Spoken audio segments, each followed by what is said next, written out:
आजकल दर्जा हरारत 40 से 50 डिग्री तक पहुंच रहा है। इस बढ़ते हुए दर्जा हरारत की वजह से आम लोग बहुत मुतासिर हो रहे हैं। वहाँ बुज़ुर्गों और बच्चों के लिए ख़तरा ख़ुसूसी तौर पर बढ़ जाता है।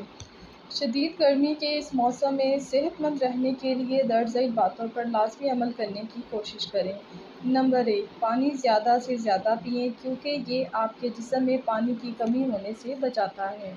नंबर 2, ताज़ा फलों का इस्तेमाल ज़्यादा से ज़्यादा करें। नंबर 3, ऐसे फलों का इस्तेमाल ज़्यादा करें जिनमें पानी की मिक़दार ज़्यादा होती है। तरबूज ज़्यादा खाएँ, क्योंकि इसमें 70% पानी होता है, जो कि आपके जिस्म को हाइड्रेट रखता है। नंबर 4, ताज़ा फलों के रस को तरजीह दें और मसनूई ड्रिंक से परहेज़ करें। नंबर 5, गर्मी की शिद्दत कम करने के लिए इमली और आलू बुखारे का शरबत बनाकर पिएँ। नंबर 6, अंडों और गोश्त का इस्तेमाल कम करें। नंबर 7, ताज़ा सब्ज़ियों और खीरे का इस्तेमाल ज़्यादा करें। नंबर 8, लिबास के लिए हल्के रंगों का इंतख़ाब करें।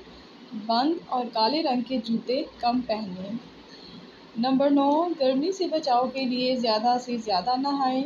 नंबर 10, बाहर निकलते वक्त सर और गर्दन को कपड़े से ढाँपें।